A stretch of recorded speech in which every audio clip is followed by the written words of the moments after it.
governare di più il mondo, o comunque se fosse considerata l'opinione della donna probabilmente ci sarebbero meno litigi, forse sì, e verrebbe messa da parte questa volontà di potenza infinita dell'uomo, ma comunque. E allora i numeri ci sono tutti, possiamo procedere o state verificando se i numeri ci sono tutti? Perché nella vostra precisione pensate di averne perso qualcuno? No. Stai controllando, non possiamo procedere col sorteggio, allora iniziamo con una poesia.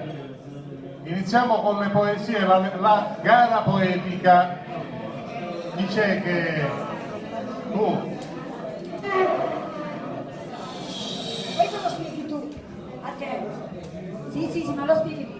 A proposito della canzone Poesia, La pace che è donna, il nostro qui amico, nonché il nostro specialista del suono, dell'audio, vi dirà una cosa. Allora, in cinese la parola pace si scrive scrivendo una donna sotto un tetto. Si disegna. Sì, si disegna in realtà. È una donna sotto il tetto, che vuol dire la donna che sta in casa e in pace, sta in pace. Quindi pace e donna, ho ragione.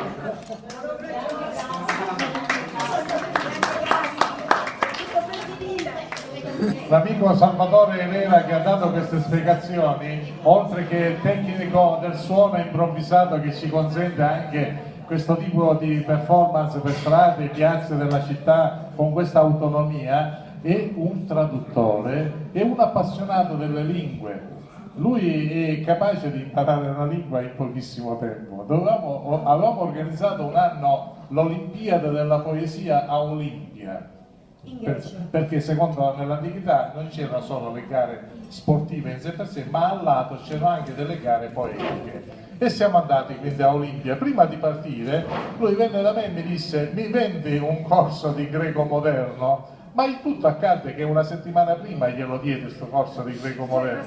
Quando arrivammo in Grecia, quelli della Grecia gli dicevano: ma perché parli con questi problemi? Ma hai qualche problema? Dici: ma io ho imparato una settimana fa a parlare in greco. Da una settimana avevo imparato e già per noi comunicava, no, in greco.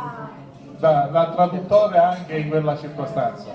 Allora, la prima concorrente che potete memorizzare si chiama Coletta, Nina Coletta, è un'altra Nina. Ah, vero? Coletta. Come lei, Nina, lo stesso nome? Allora, ti amo, sei grande, terribile, cangiante, ti respiro, ti tocco, ti sento, vicino al mio Dio. Mi meravigli in ogni tua forma.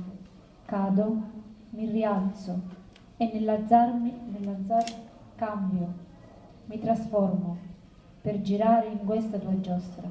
Ti respiro, ti tocco, ti sento perché sei vita, la mia vita. La tua poesia? Cavalina, sì, è una sua creatura.